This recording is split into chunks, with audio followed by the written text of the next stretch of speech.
Hello, and thank you for joining me for episode 72 of Customers Who Click.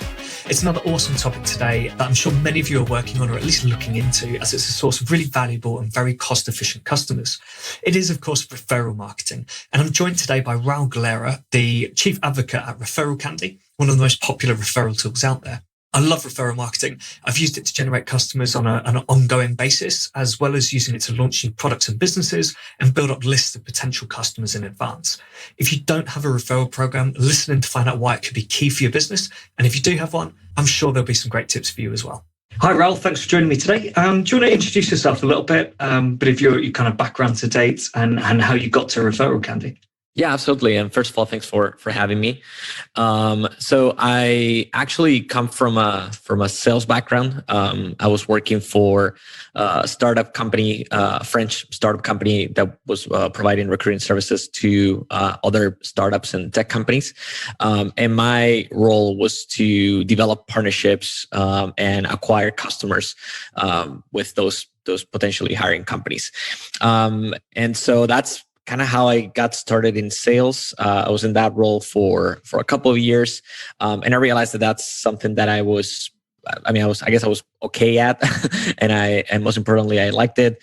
I liked creating relationships with other companies and just kind of like seeing those relationships grow. And but I wanted to work in software.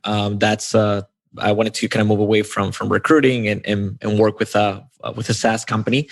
And I was actually just browsing AngelList when I came across ReferralCandy. I saw that they were hiring for a remote sales position, which was exactly what I was looking for. So actually, instead of applying through AngelList, I decided to cold email our CEO directly, Dinesh. And so I found his email address and I sent him an email explaining why I wanted to work for ReferralCandy. I had looked at some of the case studies. I actually liked the software and what it did, and I thought it was pretty revolutionary. So yeah, I just basically said, hey, I would love to work with you guys. Here's why I think I would be a good fit. And so he replied, actually a few days later, we scheduled a first interview and kind of went through the process and the rest is history. Awesome. So that's pretty good. Yeah. AngelList is great for finding, job opportunities and things, but, I don't know. Last time I was looking for jobs, I found it's quite similar to LinkedIn in that there's loads of jobs on there. You can apply for them, but most of the time you just never hear anything back at all. So yeah, I've gone down the approach of just contacting people directly before, which works a lot better. Yep. Let's talk about referrals then. I think referral marketing is probably something everyone is keen on. It's obviously really, really valuable. So everyone probably knows what a referral program is, but I guess how would you describe referral marketing? Yeah. So I guess in a general sense, referral marketing is just anything that you can do to incentivize word of mouth, which is something that happens organically. If we think about word of mouth and the way we just as humans, we love to talk about things that we've done, whether it is a new restaurant that we've tried, or a new recipe, or a new Netflix show, or online shopping. Those are all things that we do on our daily lives, and that's stuff that we talk to our friends and family about. Those are things that we like to share. And so since we're naturally prone to sharing things that we like and sharing things that we've done, obviously that's really important for brands, because that's a really good opportunity to turn your customer base into your sales team or into your marketing team. This is something I always tell brands, is that if you have a good purchasing experience, if you have a good product, if you have happy customers that are returning, and if you have a kind of like a steady flow of new orders coming in every day and every week, you already have word of mouth happening. I can guarantee that a fraction of those customers that are buying from your store are coming through a referral. But if you don't have any sort of referral marketing activities or any sort of obviously referral software going on your store, there's really no way for you to know how many of those customers are coming from referrals and being able to track those new customers. And at the same time, there's not much you can do to incentivize new customers and existing customers to refer you to their friends and family. So referral marketing is just a way to enhance something that it's already happening, likely happening in your store, and it's happening organically. Yeah, so it's a supporting approach to just encourage and give people that final bit of motivation to actually refer, as opposed to something standalone. Because I think what you see is a lot of companies just put a referral program up and just email everyone about it. Just say, can you invite your friends? Whereas I think what you're suggesting is you need to have that good experience in the first place. You've really got to have those happy customers, and just to kind of guarantee that far more of them actually refer friends. That's when you put an incentivized program in. Yeah, absolutely. And I mean, that's 100% correct. You definitely need to have a good overall experience on your store.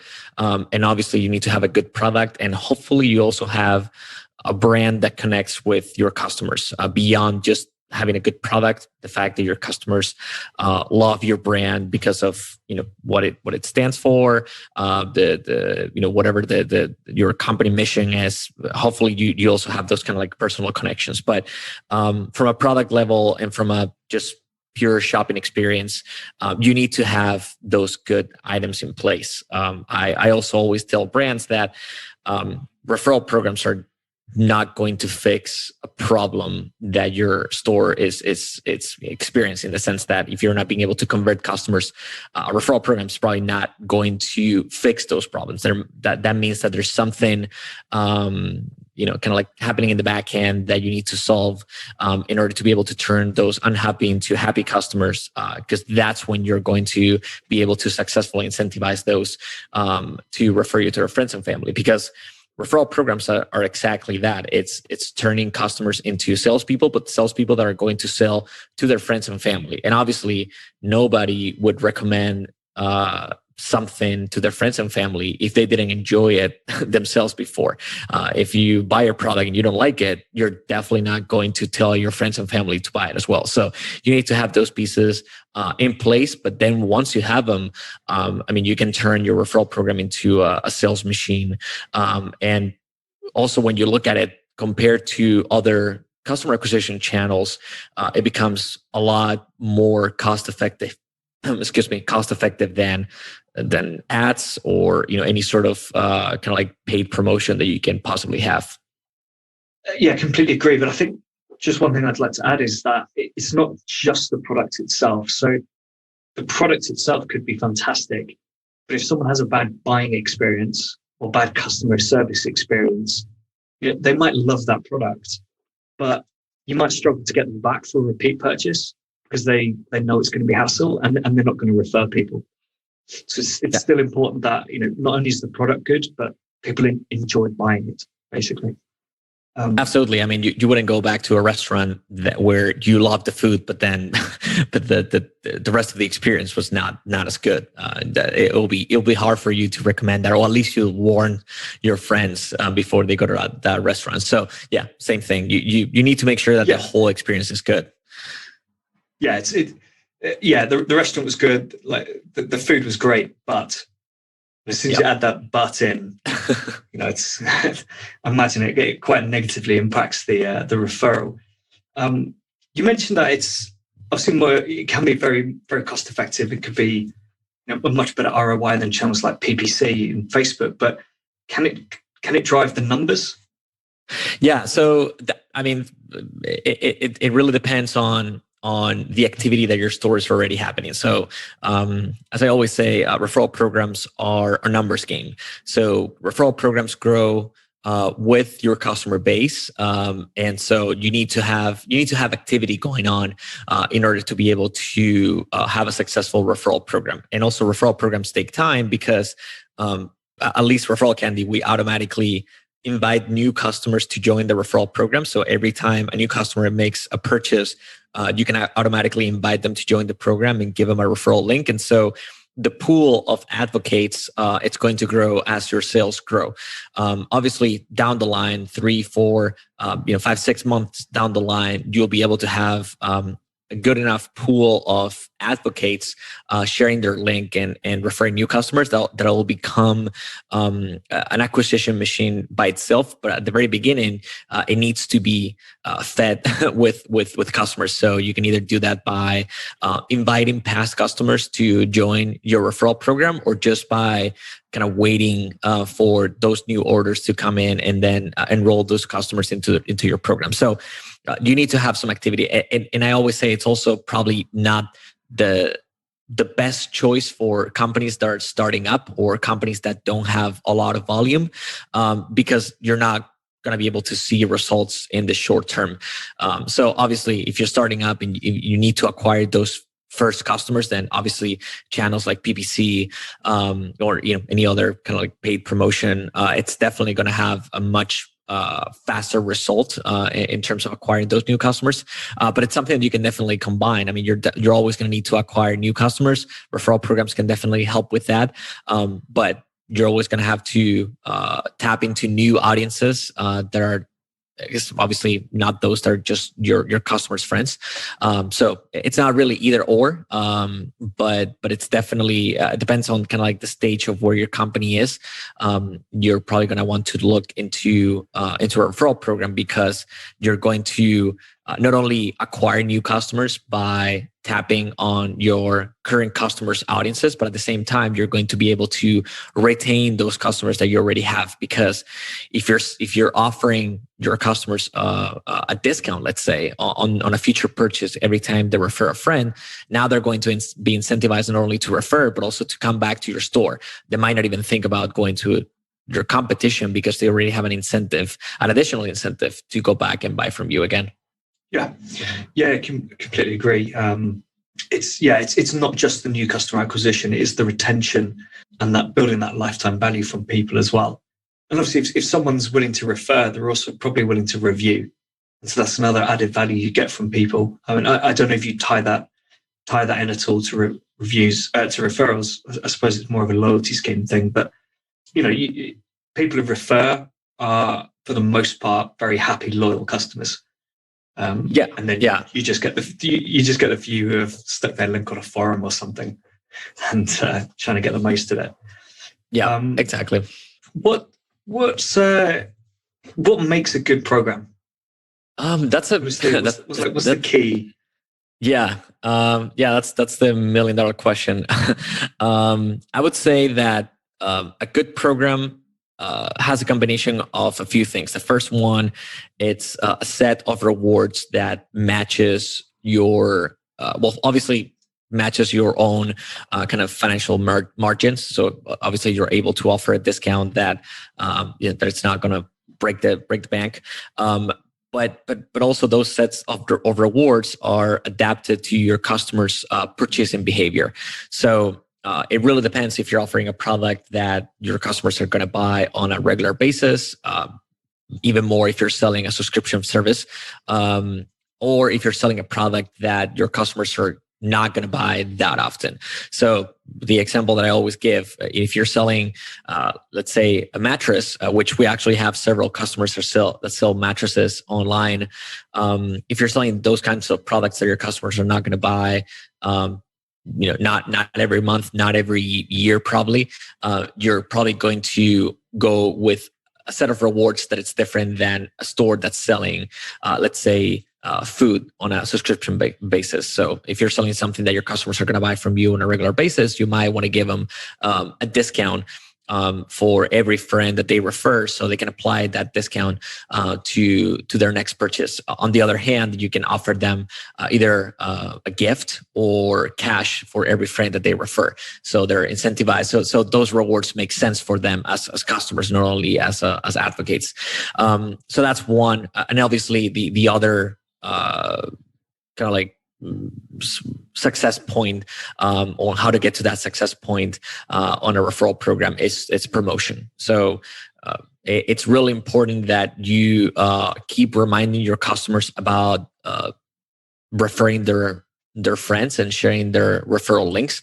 At the end of the day, if you run an NPS, so Net Promoter Score survey on your customers, and you ask them if they're happy with your product, if they're happy with their overall kind of brand experience, and then also ask them if they'll be willing to refer, even if you get 10 out of 10 or 90% of your customers saying yes, they'll be willing to refer, only a fraction of those are going to end up referring, and that's not happening just because that's not because they don't like your brand. Obviously, it's just because there's so many things that are happening in our daily lives that we just forget about it. So it's all a matter of reminding your customers, whether it is by sending them an email every couple of weeks reminding about their referral program, sharing on social media, using any other kind of venue that you have to get in touch with customers to remind them about the program. Sometimes a lot of our customers also have kind of a call to action on the website. So when a customer comes back to the store,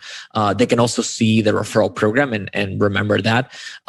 So those two pieces, having a set of rewards that make sense for your customers, and also having kind of like a good promotion cadence in which your customers are being reminded about the program, I would say are probably the most important pieces that craft a successful referral program.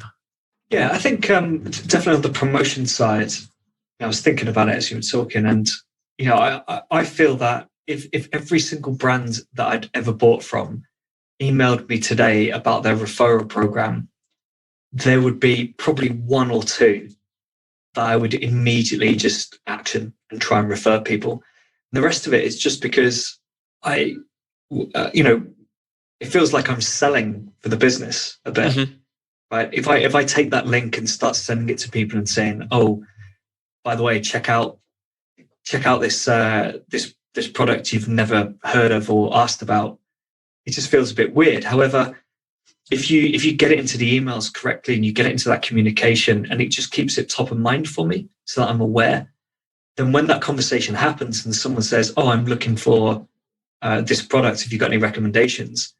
I can say, "Oh yeah, I bought this before, it was really good, and also you can get 10% off because I've got a referral."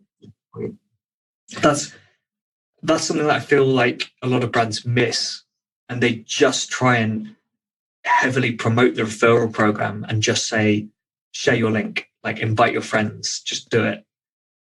And I don't feel like it works that way. Yep, and we've seen referral programs with really creative set of rewards that work really well, and those that work well are typically putting more emphasis on the reward for the friend rather than the reward for the customer that's making the recommendation. We've seen customers offering 50% discounts, even sometimes free products or almost free products to those friends that are getting referred for the first time, rather than what the actual customer is getting for making that recommendation. And it's exactly because of what you just mentioned. If you get an email from a brand that you've purchased from before, it's gonna have to be something that either your friends are going to love immediately, or your friends actually need right now, and then you're gonna make that recommendation. But the other option is that you have such a good offer for your friends that you might as well just share it. And that's something that we've seen that works really well. That brands just gonna take advantage of the fact that they're offering such an irresistible offer to the friend, that sometimes their customers are just compelled to just go out and share it just because they know that they're doing something nice to their friends and family. The same way that somebody would not recommend something to their friends and family if they know that it's not going to be useful for them. At the same time, if you have such a good offer for a friend, why not just share it, on a group chat or on your Facebook, Facebook wall or whatever it is, just so people can benefit from it. So that's the other side of it. It's the reciprocity, what tends to work too.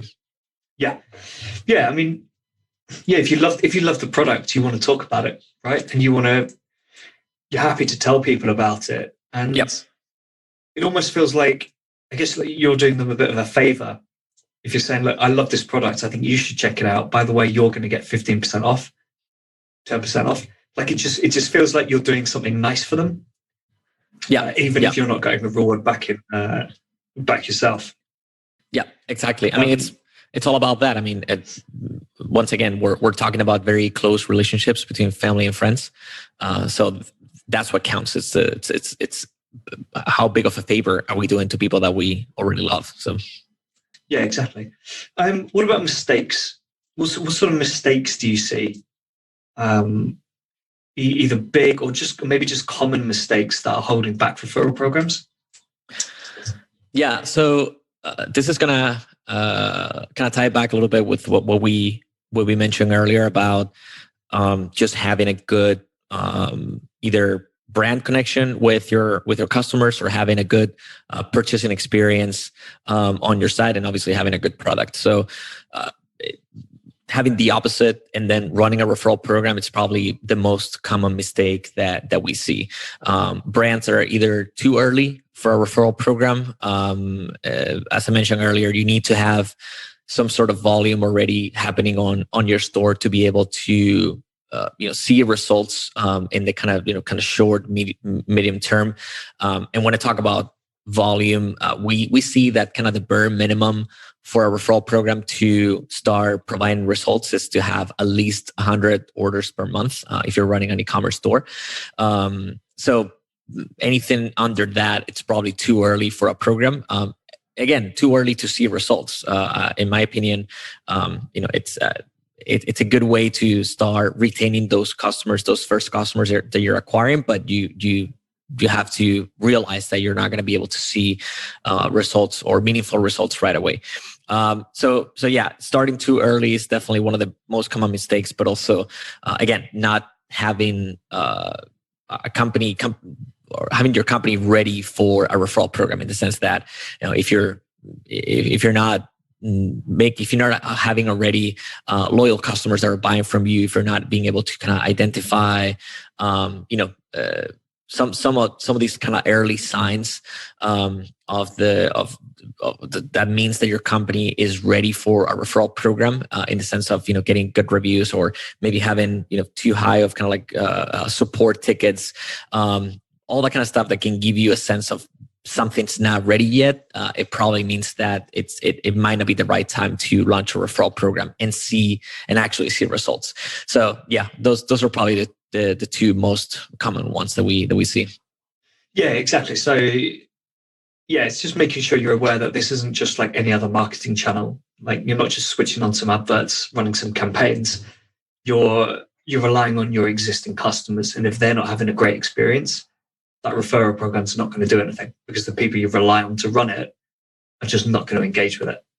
Yeah, and also because those are kind of like major problems, in my opinion, that can actually prevent you from having a successful referral program. Then we can talk about not having the right set of rewards, or maybe not promoting enough. But honestly, those are easy to fix. If your reward system is not working well, you can always change it anytime. And if offering discounts is not working, you can always increase the rewards, or you can switch to gifts, or you can switch to cash rewards, or whatever it is.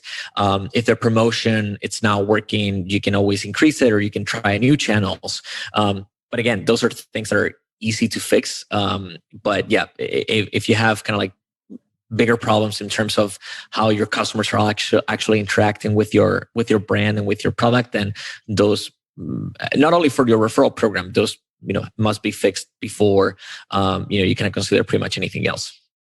Yeah, 100% agree. I just might be a bit of a random question, but well, actually, have you seen any not out of the box? That's not what I mean. Thinking outside the box sort of solutions. Yeah, that's what I mean. Do you see any people coming up with like really creative, really interesting ways of using referral programs that aren't just, you've had a great experience, would you like to refer a friend? You're going to get this, they're going to get that. Yeah, so probably one of my favorite ones. It's actually a client that has been around for for a while. It's called Thread Beast, and they are subscription box for it's basically clothing products. So you might get a box with t-shirts and jeans and hats and sometimes shoes or belts that kind of like are kind of crafts your own style. And so what they do is that they for the referral program, you can refer a friend, and your friend it's not going to get a discount, but it's going to get $50 worth of extra products on their box. So they're going to get a lot more products that they would get on pretty much any other promotion that they have. But the advocate, the person that made the recommendation, is going to get an extra box. So they're not really offering discounts. They're offering more products, more stuff. So it kind of what we've heard from some of the customers is that it kind of feels like Christmas sometimes when they refer a friend, because they get a lot more products than they would have gone with pretty much any other promotion. So that was something that's, in my opinion, was really creative. They didn't go the discount route. Instead, they went with giving more. And then I've seen customers that I mentioned earlier, customers offering 90% discounts or 75% discounts to the friend, and then some sort of smaller reward to the customer, just to make it really attractive for the advocate to refer, to the point that it's a no-brainer to tell your friends about it. And then we've also seen customers use kind of a little bit of gamification, in the sense that if they're offering products, so we actually have this one customer that sells it's kind of like sleeping toys for toddlers, and what they offer is for their referral program is that they actually have a very small kind of catalog of products, so that the point is to have their customers collect all of them by referring friends. So every time that you refer, I think it's 5 friends, you get one of the toys that you may not have at the moment. And so by referring friends, you can end up collecting all 5 of them. So yeah, those are okay. 3 programs that I particularly love, because they're really creative, and they kind of go out of the traditional, give 5, get 5, or give 10, get 10. Yeah, that's really good. I think maybe offering exclusive products would be quite good as well. Like you can only get this product if you refer a friend.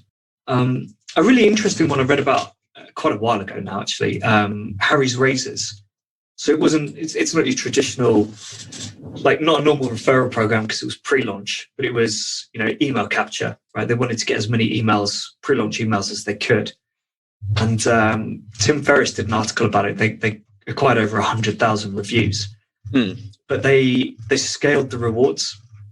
So I'm just trying to, I've got it here. So you would get something like, if you sign up 5 friends, you get some free shaving cream. If you get 10 friends, you get the blade for the handle for the razor.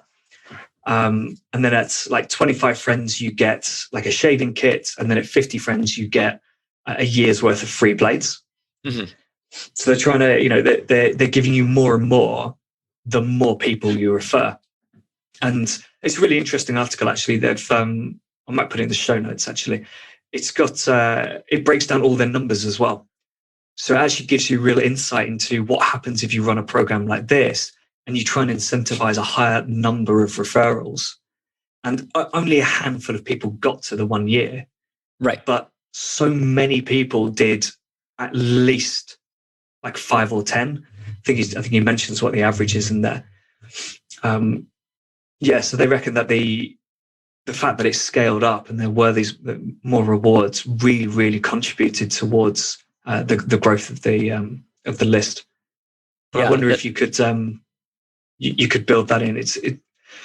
So I suppose it's a little different in a normal referral program, because you'd want this to be a timed thing, probably not a lifetime thing, because over your lifetime you might be able to refer 20, 30, 50 people.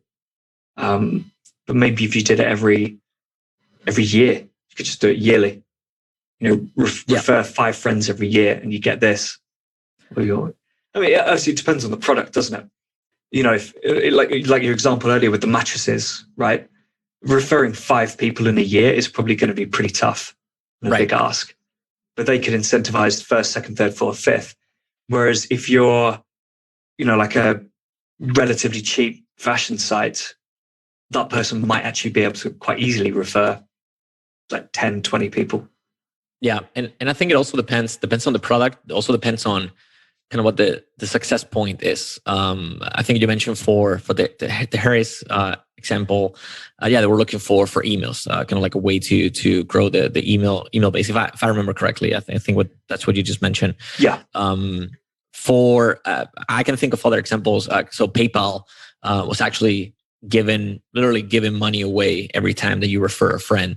I actually forget exactly what the success event was there. I don't know if it was I think it was to get your friends to open a PayPal account, actually, and you would get some sort of was it open an account and deposit?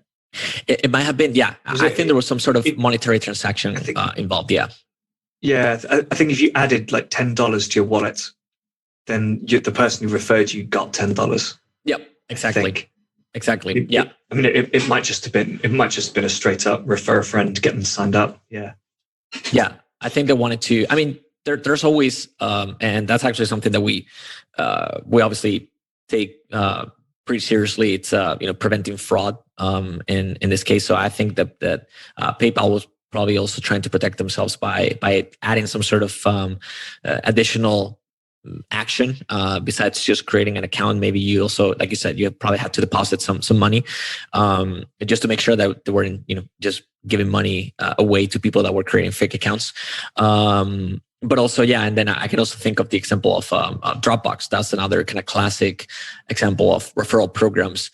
And what they were doing there was also really smart because they were giving free storage to anybody that refer a friend. So if you refer a friend, I think you will earn like 1 gigabyte of extra storage on your account, or 5. I can't remember exactly what the number was, but yeah, because those and obviously those programs can go viral pretty quickly because once again, when you're dealing with almost free money or almost free storage these days, that's something that gets really, really attractive.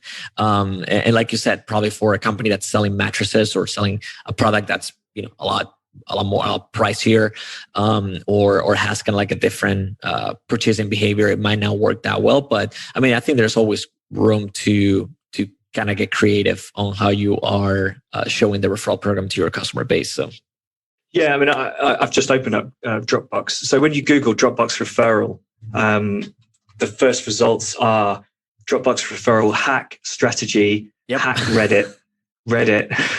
Yep. So yeah, I know that I did it as well. What did we do? I think we just paid someone on Fiverr. And they went and invited a load of friends, so we maxed out our referral limit. Oh, right. Because their conditions are simply that person has to create an account and verify their email. Right. That's it. Right. Which is probably what they wouldn't have done. So like if they were, probably because they were actually, I don't know if the referral program is still running for Dropbox. It might be. I honestly don't know. But yeah, I'm sure if they were offering a different type of reward, maybe if they were given cash or some sort of other incentive that involved anything that just kind of free storage, I'm sure that they would have maybe added some sort of like secondary action that you have to perform to verify your account and verify that you're a real person, rather than just verifying the email, just for their own kind of like fraud management purposes. Also, giving people the space doesn't cost them anything. It's only when people use the space, right? Yeah. So I imagine they know that a huge amount of people barely use any space, and it is the business people who are also more likely to hit the limit that makes them want to pay. Actually, just thinking back to PayPal, actually, I think when you got your reward, it was actually credit in your wallet. Yep. So they use that as a way to incentivize you to actually use PayPal and start spending that money rather than just withdrawing it. Yep. Exactly, and that has a even deeper repercussion because for them, probably back then, it probably helped them to get more stores and more websites to adopt PayPal as a payment source because they said, look, we have literally thousands of people that now have credits in their account that they're willing to start spending. So yeah, I mean, I think PayPal also kind of shut down the program after a while, but it was highly successful for them as a customer acquisition tool at the beginning. Yeah, absolutely. And I mean, the partnership with eBay didn't exactly hurt things, did it? Yep. As far as I'm aware, that's pretty much how PayPal came about. But yeah, so I mean, those two combined, having a place that's got like millions of transactions going on, peer to peer, and getting kind of the exclusive rights to a secure payment channel for those people. I mean, it's like a dream come true for a business, really. Right. Cool. Do you see any trends coming up with referrals? Do you think there's any new tech that'll be in use, or ways that consumers are going to interact with them? Anything that's going to change over the next kind of year or two? We're seeing a couple of trends developing. Nothing absolutely new right now. More kind of like trends that have been developing over the past few years, and now we're kind of seeing becoming the industry standard pretty much. So one of them is influencer marketing. So that's something that touches referral marketing a lot, because at the end of the day, we're not necessarily dealing with people referring their friends and family, but we're seeing a lot of brands working with kind of smaller influencers. And that the relationship that those smaller influencers have with their audience, it's almost the type of relationship that a friend will have with somebody that's kind of in their network. And the reason why I'm saying this is because a lot of influencers are building their network because they are good at something, and they are building trust and credibility. And so when they refer a product, or when they recommend a product or a service on any of their channels, their customers, obviously, sorry, they're not their customers, their audience, their followers, they can see that there is a paid promotion there. Obviously, we're all pretty good at identifying that. But we also think that if that person is recommending the product, even if they're getting paid, if they are recommending the product, it's because they actually believe in it, because they wouldn't hurt their own reputation when they have thousands of brands that they can choose from. So that's something that we've seen developing, and a lot of brands are now using. In this case, ReferralCandy, they're using it to run referral programs, but at the same time, they're using it to run influencer programs. So they actually have two programs running on parallel. One of them in which customers are automatically invited to join the program. They automatically get a referral link that they can share with their friends. But at the same time, they have another program that's private, that only certain people can join, either by invitation or by having the sign up page and kind of like a hidden site on their website with a different set of rewards. So obviously you might be offering your customers a discount whenever they refer a friend, but to influencers you might be offering them cash. So they have these two accounts kind of running in parallel because again they're dealing with two different types of advocates or referrers. And another trend that we're also seeing taking shape, especially over the past couple of years, it's community marketing. So I personally love talking about this referral marketing trend because it not only touches referral marketing, it actually it's actually pretty related to what we were mentioning earlier about having a deeper connection between the brand and your customers, kind of like a personal connection at some point in which your customers are just happy to hear from you because you're providing them value other than the product that they're buying from you. So just being able to identify what unifies your brand and your brand mission and your company mission with your customers and their own beliefs and their own kind of like lifestyle in a way, that allows you to create a deeper connection with them and kind of basically tell them, hey, we believe in the same thing. And you can even go a step deeper and not only create content to promote your company mission and to let your customers know why you're in business, but you can also create an actual community to put these people together under the same roof and let them share stuff that they all kind of agree on. So we're seeing actually a lot of these examples in SaaS. So there's a lot of Slack communities out there.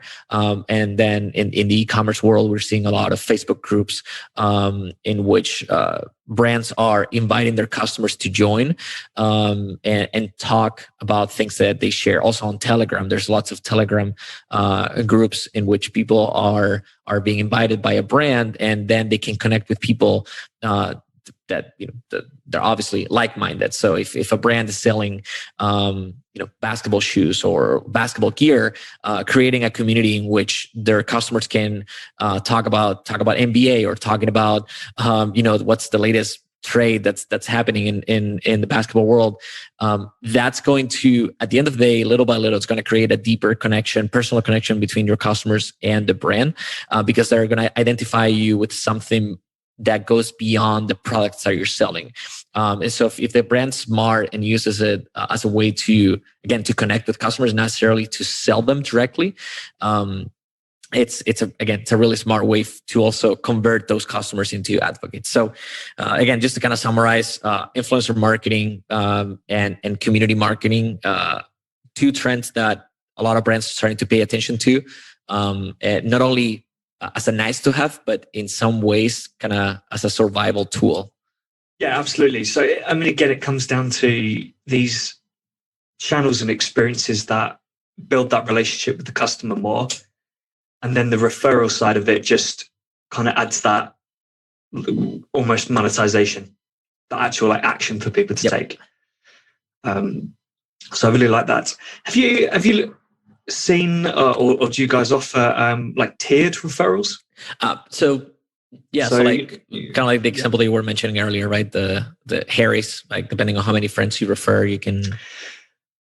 Yeah, I mean, I suppose it's similar, but I'm more thinking, if I guess I suppose it linked to a loyalty program. So when you've made your first purchase, you've created an account, you might be tier 1, and then after you've collected another 3,000 points or something, you go to tier 2. So maybe every friend you refer, or it could be linked to purchases as well. After you make 5 purchases, your referral bonus goes up. Or maybe after you refer 5 friends, your referral bonus goes up. I feel like the purchase related one would probably be better, because that's going to be easier for that customer to achieve. Yeah. So we actually don't offer that at the moment. Those are more kind of like apps that offer points based on different actions. So I mean, there's apps out there that helps e-commerce brands to offer their customers points whenever they, like you mentioned, whenever they make a purchase or they subscribe to the newsletter or share on social media or refer a friend. We actually had the option to kind of go down that route and kind of compete in this kind of like points/loyalty type of software, but we decided to stay niche just because we don't want to divert our merchants' customers' attention from referring friends. So we have the feeling that if you're offering points or if you're offering rewards for actions that are not providing value right away, in the sense that if you're offering points for subscribing to a newsletter or sharing on social media or leaving a review, that's not creating kind of monetary value right away. And we'd rather focus the attention on actions for which you can see ROI right away, which is referring a friend and that friend making a purchase. That's actually the number one thing that we use to measure the performance of a referral program. It's how much money it's making and how much money it's also making compared to the industry average and the benchmark. And then after that, we show our customers their open rates and how much traffic they're getting from the referral program, and how many people are opening the emails, and all that. But the number one thing that we show them whenever they open the dashboard is how much money is your referral program making. So yeah, it's a different approach, and it's more kind of geared towards customer loyalty, which again, it's another marketing approach that absolutely works as well. But yeah, it's all about where you want your customers' attention to go to, in my opinion. Yeah, fair enough. Makes sense. Of course, just before we end, then, do you have any pet peeves when it comes to marketing? That's a good question. I'm not sure. I'll have to think about it. What will be an example of that? It's something. Okay, it's something really small, but I guess it kind of triggers me a little bit. Mostly because sometimes I kind of see it coming, which is when it's when you are getting, or when a brand's communicating with you in a way that is supposed to be personal, but you can tell it's not personal at all. And one example that I particularly see on SaaS, it's when you sign up for a tool that you're just trying out, or you sign up for the trial or whatever, and I can already see that message from the CEO email arriving to my inbox. Yeah. The one that every SaaS does. Yes, exactly. So, that's, again, it's not that I have a personal hate, or, it's not something that but it does trigger me a little bit, in the sense that I can kind of see it coming. And in a lot of those cases, and to be honest, I've seen examples of companies doing it well, and they're useful, and they provide information. But in a lot of those cases, I feel like companies are doing it just because that's what they're seeing other brands do and other companies do, and so they kind of feel like they need to have that in their email flows. But yeah, it's definitely something that triggers me a little bit. I don't know if that can count as a pet peeve, but but yeah. No, that's fine. It's something similar to something I hate, which is cold emails, which are clearly automated, and they've picked out a couple of details about the business to try and kind of slip in there to make it seem personalized, but you can tell it's not. You can tell there's just they always get something wrong. There's a small detail that they get wrong. The amount of people who, well, all right, maybe this is a bit unfair actually, because I think Monkey Blocks has actually been on the top of my LinkedIn for quite a while. But the number of people who contact me about Monkey Blocks, when I don't promote that website anymore, I don't promote that business name anymore, it's all customers who click. Right. But I still get, just all the time, oh, I see you work. Oh, actually, it's people who say, I see you work at Monkey Blocks. Yep. It's like, well, yeah, I do. Right. I own it. So it's that sort of thing where, you can tell that's automated.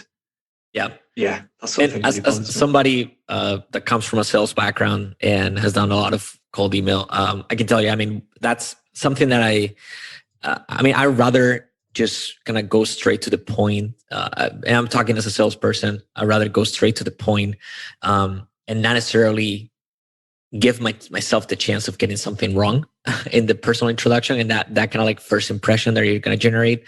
So that has always been my approach, is just to go and just explain right away why you're reaching out, and just seeing if kind of like opening the conversation so the other person can decide whether they're interested or not. But yeah, I do agree on that, and also there's just a lot of people out there doing cold email wrong, in my opinion. It's very easy to do.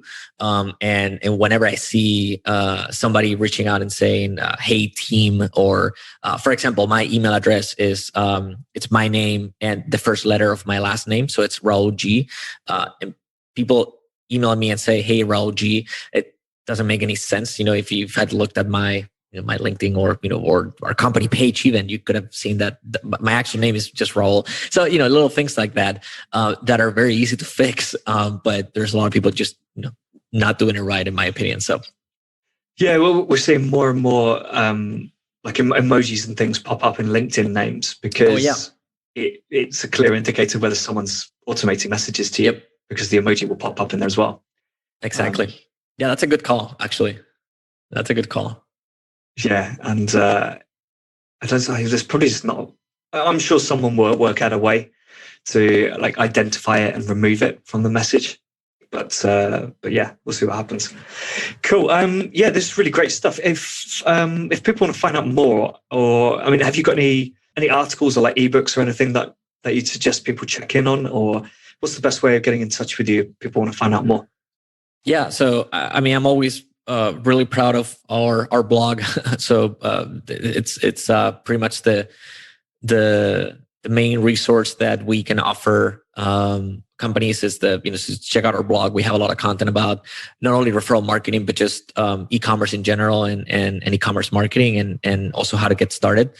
So I always recommend that as a great way to find kind of like any resource for anything related to e-commerce marketing that you might be looking for. But also we're offering $50 off to anybody that's listening to this podcast if they would like to try out ReferralCandy. We have a landing page that's called try.referralcandy.com/podcasts. And yeah, they can just check it out. And if they want to get in touch with me directly, if they have any questions about anything that we discussed, my email is, as I mentioned earlier, Raúl G, so RAULG @referralcandy.com. And I'm always happy to take any questions there. Awesome. It's great stuff. Cheers, Raúl. Thank you so much. For me, the key thing is to remember that you can't just stick a referral program on site and expect it to generate you customers. Firstly, of course, you need a fairly established business. You've got to have hundreds, if not thousands of customers already purchasing from you who can then start to refer their friends. Secondly, and most importantly, I think, your customer experience has to be spot on. If your product is rubbish, no one's going to recommend it. If your website's difficult to use, no one's going to be recommending you. If your customer service team isn't helpful, no one's going to recommend you. I think you get the point, right? This is such a powerful channel, but it's driven by customers. They've got to be happy that they won't look bad or be embarrassed if they refer to you. If you nail those points, you've done most of the work already. You've then just got to implement a program with some decent incentives. If you'd like to learn more about referral programs, head over to ReferralCandy.com or reach out to Raúl on LinkedIn. Any other podcast questions, feedback, or guest requests, please send them over to will@customerswhoclick.com or tweet me at Will Lawrenson. Next up, I've got Dan McGaw joining me, and we're going to be talking about first-party data, a bit of GDPR and preconditioning so you can capture more, better data. But until then, keep those customers clicking.